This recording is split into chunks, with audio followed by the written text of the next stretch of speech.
നിങ്ങളെ ഞാൻ ഇപ്പോൾ ഉള്ളത് നമ്മളെ ഇടവണ്ണ ഇല്ല നമ്മളെ ഫോറസ്റ്റ് അംഗീകൃത സ്നേക്ക് വളണ്ടറും കൂടിയായ നമ്മളെ ഷായിനിക്കാൻ്റെ അടുത്താണ്.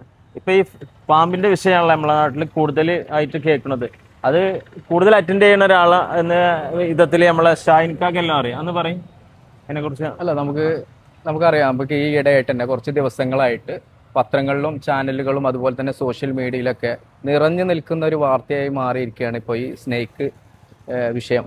അപ്പോൾ കഴിഞ്ഞ ദിവസങ്ങളിൽ കടിയേറ്റ് മരണപ്പെട്ടതുമായിട്ടുള്ള ഒരുപാട് വിഷയങ്ങൾ നമ്മെ സംബന്ധിച്ച് എടവണ്ണ പഞ്ചായത്ത് പരിധിയിൽ തന്നെ നമുക്ക് ദിവസം എന്നോളം നമുക്ക് കോളുകൾ വരുന്നുണ്ട്. പല വീടുകളിൽ നിന്ന് തന്നെ ഒരുപാട് കോളുകൾ നമുക്ക് വന്നിട്ട്, സ്ഥാപനങ്ങളിൽ നിന്നായിട്ടും അതുപോലെ തന്നെ വാഹനങ്ങളുടെ ഉള്ളിലെ പാമ്പിനെ കണ്ടിട്ടായിട്ടും പല കോളുകളും നമുക്ക് വരുന്നു. ഇന്ന് രാവിലെ വരെ നമുക്ക് എടവണ്ണ പഞ്ചായത്തിൻ്റെ പരിധി തന്നെ കോളുകൾ വന്നിട്ടുണ്ട്.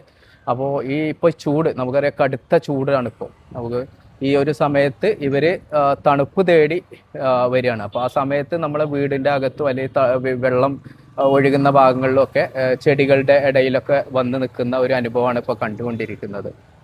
അപ്പോൾ ഈ ഒരു സന്ദർഭത്തിൽ പറയാനുള്ളത്, നമ്മളൊരു കൂടുതൽ കരുതൽ ഉണ്ടാവുക എന്നുള്ളതാണ്. നമുക്കറിയാം, പിന്നെ ഈ വേസ്റ്റുകൾ ഇടുന്നത് ഒഴിവാക്കുക, അതുപോലെ തന്നെ വീടിൻ്റെ ചുറ്റും പരിസരങ്ങൾ വൃത്തിയായി സൂക്ഷിക്കുക എന്നുള്ളത്. നമുക്ക് വീടുകളുടെ അകത്തേക്ക് കൂടുതലായിട്ട് പാമ്പുകൾ കയറി കൂടാനുള്ള സാധ്യത, നമ്മുടെ വീടിന് ചുറ്റും മരങ്ങളുണ്ടാവും, അതിൻ്റെ മരച്ചില്ലകൾ വീടുമൊക്കെ ചാഞ്ഞ് നിൽക്കുന്നുണ്ടാവും, അല്ലെങ്കിൽ ചെടികൾ വളർത്തുന്നവരുണ്ട്. അപ്പോൾ ജനലിൻ്റെ ചാരിയൊക്കെ നമുക്ക് ചെടികൾ പൊന്തി നിൽക്കുന്ന അനുഭവം, അല്ലെങ്കിൽ ജനലൊക്കെ തുറന്നിടും. അത്തരം സമയങ്ങളിൽ ഈ ഇവറ്റകൾ അകത്തേക്ക് കയറി കൂടാനുള്ള സാധ്യത കൂടുതലാണ്. അപ്പോൾ അത്തരം സാധ്യതകൾ നമ്മൾ ഒഴിവാക്കുക എന്നുള്ളതാണ് ഏറ്റവും നല്ല ഒരു പ്രതിവിധി എന്നുള്ളത്. കൂടുതൽ അടുക്കള ഭാഗത്തൊക്കെയാണ് അതും കാണുന്നില്ലേ? ഉണ്ട്. അത് അല്ല, നമുക്ക് ഒരുപാട് അനുഭവങ്ങൾ എന്ന് പറഞ്ഞാൽ നമ്മൾ ഉണ്ട്. നമ്മൾ വീടുകളിൽ ചെന്നാൽ തന്നെ നമുക്കിപ്പോ പിന്നെ അടുക്കളയിലുണ്ട്, വർക്ക് ഏരിയയിലുണ്ട്, ബെഡ്റൂമിലുണ്ട്, ബാത്റൂമിലുണ്ട്. അങ്ങനെ ഒരുപാട് അനുഭവങ്ങളാണ്. പല പല സന്ദർഭങ്ങളാണ് നമുക്ക് ചെല്ലുമ്പോൾ ഓരോ അനുഭവങ്ങളാണ്. കാരണം ഒരുപാട് നമ്മൾ കേസുകൾ നമ്മൾ അറ്റൻഡ് ചെയ്തിട്ടുള്ളതാണ്.